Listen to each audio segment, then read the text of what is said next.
Hello guys, Radhe Radhe आप सबको। आज मेरा ये न्यू वीडियो है सिर्फ राधा रानी और कान्हा जी की कृपा पे। तो आप लोग ये वीडियो ज़रूर सुनना, मतलब देखना सुनना, और लाइक सब्सक्राइब और फॉलो करना। राधा रानी की कृपा पाना चाहते हो, बरसाने वाली की कृपा पाना चाहते हो, तो ऐसी ऐसी वीडियो चाहे मेरी हो या किसी और की हो, तो उस टॉपिक पे जो भी वो सुनाए ना वो सुनना चाहिए। और वो जो लोग, कोई भी, चाहे मैं कहूँ या कोई और भी कहता है ना, वो सच्ची घटनाएं होती हैं, सच्ची बातें होती हैं। तो इसीलिए लोगों को विश्वास नहीं होता, लेकिन जब अपना अटूट विश्वास ना बनाना चाहोगे तभी हो पाएगा प्रभु के ऊपर। क्योंकि प्रभु ऐसे नहीं मिल जाते, उनको बहुत ज़्यादा अपने अंतरात्मा से विश्वास करना होता है। और आपके सामने ना बहुत सारी ऐसी परीक्षाएं वो पेश करते जाएंगे, लेकिन उस परीक्षा से भी वही उबारते भी हैं। तो हमें उन पे अटूट विश्वास बनाना चाहिए। बहुत से लोग होते हैं ना, जैसे भगवान की बातें करो या कुछ भी करो, मतलब उनको इंटरेस्ट नहीं आता, वो कुछ और ही टॉपिक पे बात करना पसंद करते हैं। किसी की बुराई करवा लो या लड़ाई झगड़े की बात करवा लो, तो इस टॉपिक पे उनको अच्छा लगता है। लेकिन अगर प्रभु का ज्ञान के बारे में बात करोगे तो जिन्हें नहीं पसंद आएगा वो वहाँ से हट जाते हैं। लेकिन जो प्रभु के भक्त होते हैं ना, तो ऐसे लोग ही मिल जाते हैं उन्हें कि प्रभु के बारे में ही चर्चा करना। और जब हम एक दूसरे से बात करते हैं ना, जब ऐसे ही मिलाते हैं, प्रभु भक्त भक्त को मिला देते हैं, तो हमारे अंदर से ना एक अलग ऊर्जा निकलती है कि उससे बात करते हुए आपके रोए खड़े होने लग जाए। तो ये समझ जाया करो कि आपके अंदर प्रभु की एनर्जी जो है, वाइब्स, वो आ रही हैं। मतलब उनकी जो शक्तियाँ हैं वो आपको रियलाइज करा रहे हैं कि हाँ, मैं आपके साथ हूँ। या सामने वाले के साथ होते, तो जब वो दोनों शक्तियाँ ना मिलती हैं तो उनके भी रोए खड़े होते हैं, हमारे भी खड़े होते हैं। तो इससे हम लोगों को समझ जाना चाहिए कि अच्छी वाइब्स क्या है और नेगेटिव वाइब क्या है। तो उस चीज़ पे अच्छी वाइब्स यही रहती कि हम, जैसे कहीं कीर्तन भजन होता है, तो मतलब कीर्तन है, भजन, या कहीं समझ लो जागरण वगैरह हो रहा है, उसमें आपको बोलने की ज़रूरत ही नहीं पड़ेगी।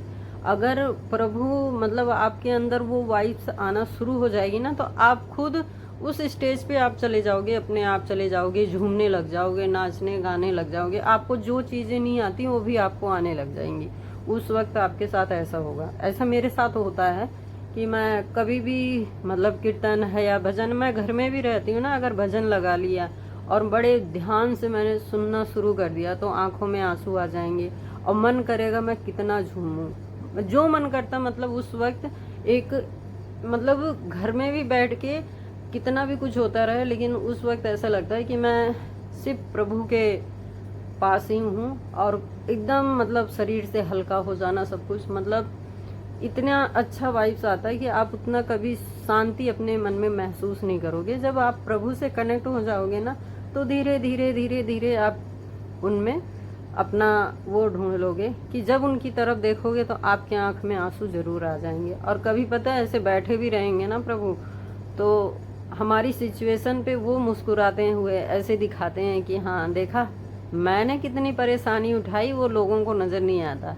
और तुम लोग थोड़ा सा परेशानी उठाते हो तो रोने लग जाते हो, हम पे दोष देने लग जाते हैं, या हमें उल्टा सीधा बोलने लग जाते हैं। कुछ दिन पहले की बात है, मैं बहुत ऐसे परेशान हो गई किसी चीज़ के, लेकिन कहीं ऐसे नहीं कहा किसी से कि आप मेरी हेल्प कर दो। ऐसा है, मैं कभी भी, कोई भी चीज़ होता है, चाहे तबीयत पानी का या कुछ भी हो, मैं अपनी राधा रानी कान्हा जी से ही कहती हूँ, भोलेनाथ बाबा से, सबसे ही कहती हूँ कि हे प्रभु, आपके चरणों में ही है जो कुछ है, आप ही मेरा ये पार करना है। लेकिन ये कैसे पार करना है ये आपको पता है, मुझे नहीं पता है। लेकिन मुझे किसी के पास मत भेजना, ना मैं किसी और से मदद मांगूं, लेकिन आप ही मेरी मदद करो।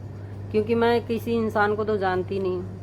जब आप घर में हो, आप विराजमान हो, तो मैं आपसे ही मदद लूँगी ना। आप जरिया किसी को भी बना दो, किसी के रूप में भी आप भेज दो, लेकिन मदद तो मुझे आपसे ही लेनी पड़ेगी। और मुझे पता है कि आप मुझे निराश नहीं करोगे। परीक्षा एंड तक तो आप परीक्षा लेते ही हो कि देखता हूँ ये क्या करती है क्या नहीं। हारूंगी तो भी आप ही हारोगे, मैं भक्त हार गया तो आप भी हार गए।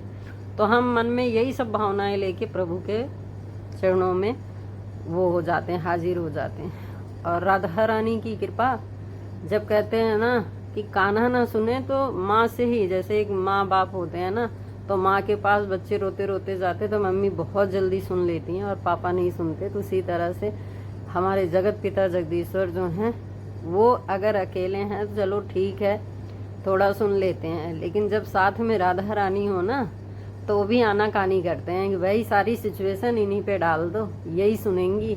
और जब इनके ऊपर ये अगर सुन ली तो मेरे को तो ही करना है फिर, क्योंकि मैं राधा रानी को भी इनकार नहीं कर सकता।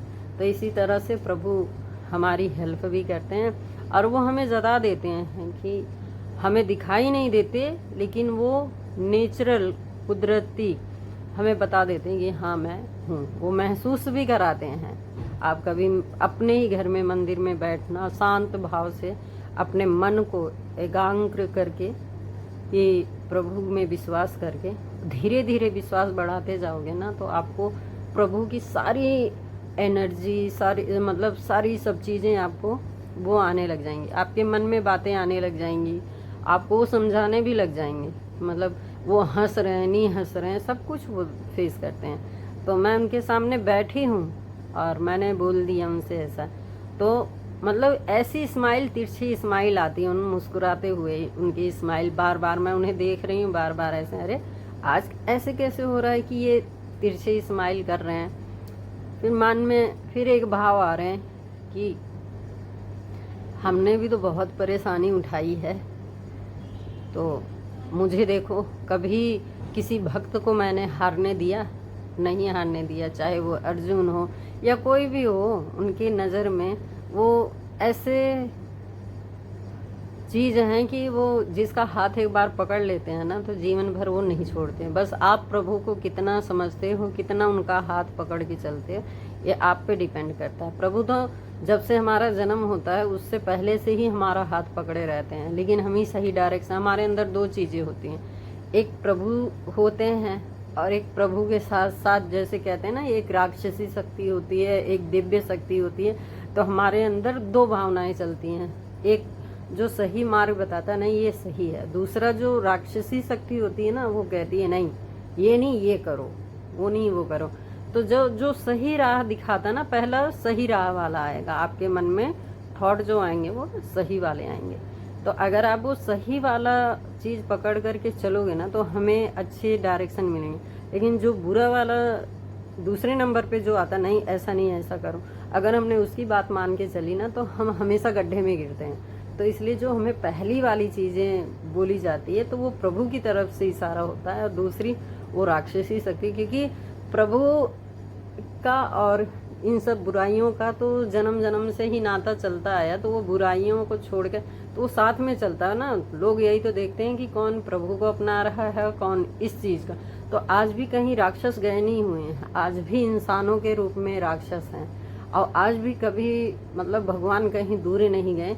हर इंसान के अंदर एक भगवान बैठे हुए हैं, हर दिल में भगवान बैठे हुए हैं, और वही भगवान एक दूसरे से मदद करवाते हैं। क्योंकि हम मंदिर में सब जगह जाते हैं, लेकिन कभी हम अंतरात्मा में नहीं झांक के देखते हैं कि भगवान हमारे दिल में बैठे हैं। अगर हमारे दिल से जरा सा भी वो डगमगा जाते हैं या एक एक कण अपना छोड़ने लग जाते हैं तो हम पैरालाइज हो जाते हैं, हम आंखों से अंधे हो जाते हैं, सब कुछ हो जाता है।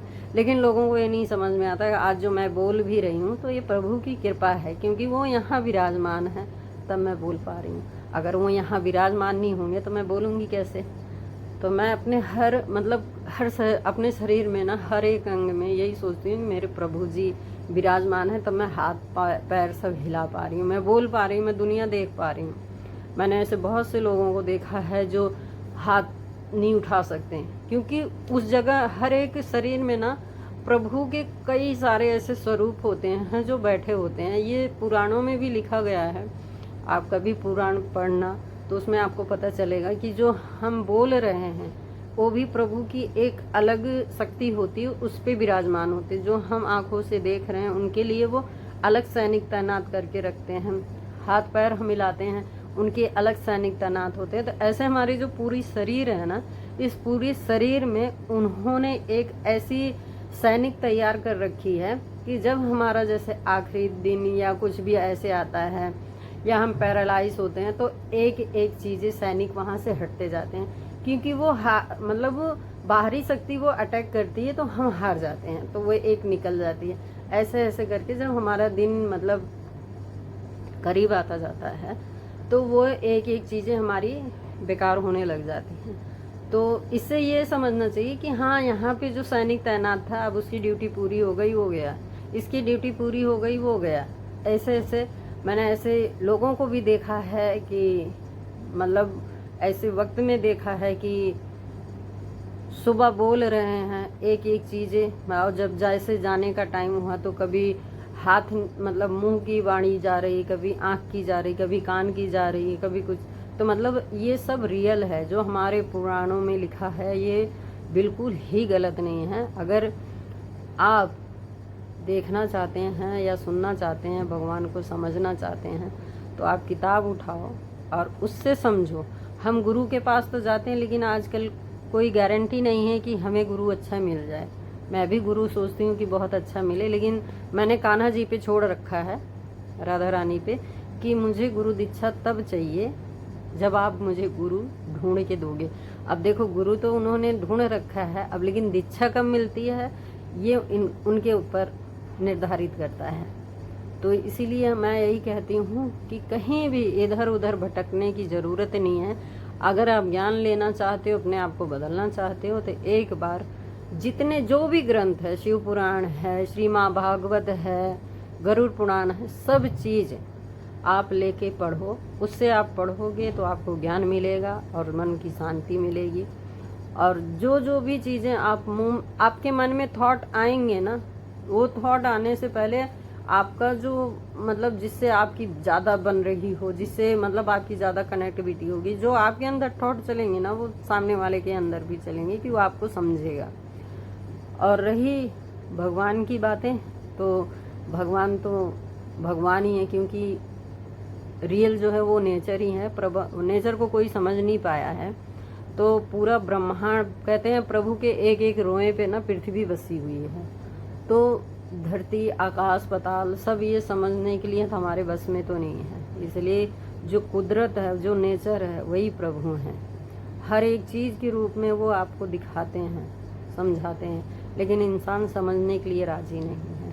हम सोचते हैं कि सामने वाला ऐसा है वैसा है, कोई सब अपनी अपनी जगह ठीक है। बस आप दूसरों से ना उतना करके आप अपना जितना अपने आप में बिजी रहोगे, जितना आप भगवान का ज्ञान या सब कुछ पढ़ोगे ना, वो उन सब चीज़ों से आपको बहुत ज़्यादा नॉलेज मिलेगी। अगर हम फालतू लोग, मतलब फालतू तो कोई नहीं है, फालतू की बहसबाजी में या जहाँ आपको ना लगे सही वहाँ बिल्कुल बात मत करो। जहाँ पे आपको लगता है कि हाँ आपको बोलना है, सही है, वहाँ ठीक है। और ऐसे लोगों से मतलब भी मत रखो कि वो आपकी लाइफ में आकर के आपको डिस्टर्ब करें। जब बाहर वाला आपकी लाइफ में आने लग जाता है ना, तो आपकी लाइफ बहुत डिस्टर्ब हो जाती है। आपका पूजा पाठ में भी मन नहीं लगेगा, क्योंकि उसकी नेगेटिव चीज़ें आपके घर में आ रही हैं। तो अगर आप चाहते हो तो ऐसी चीज़ों का टॉपिक जो है वो बाहर ही बाहर रखो, घर के अंदर बिल्कुल ही नहीं। क्योंकि जो आपके घर की एनर्जी है ना, जहाँ आप पूजा पाठ करते हो, जो भी बातें करते हो, वो सारी एनर्जी ऐसी होती है कि मतलब पूरे अगर आपके घर में कोई एक बार आया ना, तो उसको इतना अच्छा लगेगा, शांति फील होगी, सब कुछ अच्छा लगेगा। लेकिन जब वही धीरे धीरे आपके घर में कोई चीज़ें बाहर की सुन के या बाहर के लोग आना स्टार्ट कर देंगे ना, तो आपके घर में लड़ाई, झगड़े, क्लेश, बहुत कुछ स्टार्ट हो जाता है। तो हम यही कहेंगे कि हमारी जो राधा रानी हैं, हमारी जो कान्हा जी हैं, उनकी कृपा हम पे बनी हुई है और मुझे हर मुसीबत से, हर उससे पार करती हैं। तो मैं यही कहती हूँ कि राधा रानी हमें भी बता दे जरा, किस तरह सांवरा हुआ बावरा। तो हे प्रभु, कि राधे रानी ने ऐसा क्या करा कि जो आप इतने मतलब वो हो गए हो कि राधा रानी आपको इतना लाइक और वो करती हैं। तो ये तो प्रभु की कृपा है कि राधा रानी उन्हें इतना पसंद करती हैं, तब हमारे कान्हा जी के भाव नहीं मिलते हैं। और सोचो, जब कान्हा जी ऐसे रह के उनको भाव में आना पसंद है, तो उनको भाव ही पसंद है कि हम उनके भाव से जुड़ें। उनको तो कुछ नहीं चाहिए। राधा रानी के पास तो ऐसा कुछ कमी नहीं है, पूरा जगत उन्हीं का है, सोना चांदी सब कुछ। लेकिन वो किस चीज़ के भूखे हैं? राधा रानी और कान्हा जी सिर्फ भाव के भूखे हैं। अगर हम भाव से अपने मन से खाना खा रहे हैं, कुछ भी खा रहे हैं, पहले हम उन्हें अर्पण करें। हम उन्हें सोते हैं तो उनके सोने के बारे में सोचते हैं कि कैसे सोएंगे। तो जैसे हम सोते हैं उस तरह से, जैसे हमें गर्मी लगती उन्हें भी लगती, सब कुछ ऐसे ही है। फिर आज तो मैंने ये बताया, फिर आगे मैं क्या क्या मेरे साथ कैसे कैसे चमत्कार हुए हैं, ये सब चीज़ टॉपिक मैं आपको बताऊंगी और आप लोग सुनना। और जो भी राधा रानी और बरसाने वाली और कान्हा जी के बारे में सुनना चाहते हो, कृपा बरसाना चाहते हो, कृपा पाना चाहते हो, तो लाइक, सब्सक्राइब और फॉलो ज़रूर करना। और राधा रानी की और कान्हा जी की हमेशा मैं ऐसे ही बीच बीच में बातें करती रहूँगी। ये टॉपिक, इस पे बहुत सी ऐसी चर्चा है। मैं तो आज पहली बार ऐसा कान्हा जी के और राधा रानी के बारे में बात कर रही हूँ। आगे बताऊंगी भी कि मेरे साथ कैसे कैसे चमत्कार हुआ। तो मैंने ऐसा टॉपिक नहीं बताया कि क्या हुआ, लेकिन उनकी कृपा के बारे में तो मैं ज़रूर बताती हूँ कि ऐसे उनकी तरफ अटैच हो, ऐसे करो। तो हमें इस तरह से उनके साथ जुड़ना चाहिए। और जब कहते हैं कोई काम ना हो तो हमें बोलना चाहिए, वृषभान के जमाई की जय, श्यामा प्यारी की जय। इतने ही बात बोल के ना आप उन्हें जीत सकते हो, लेकिन वो भी मन से। हाथों में तुलसी दल लेके उनके चरणों में अर्पण करो और यही बोलो। जब वो ना सुनते सुनते भी हार जाए, आपका काम नहीं बन रहा है, तो एक ही बार बोलो, वृषभान के जमाई की जय, श्यामा प्यारी की जय। उसी बात से वो उनकी मुस्कुराहट बदल जाएगी। और जब जमाई का नाम सुन लेंगे ना, तो वो भी सोचेंगे यार क्या बोल के हमें फंसा दिया। तो इसलिए उनका यही सब चीज़ें बोल के उन्हें प्रसन्न कर सकते हो। बहुत सी ऐसी छोटी छोटी बातें हैं, मैं आप लोगों से शेयर करूँगी। तब तक के लिए राधे राधे।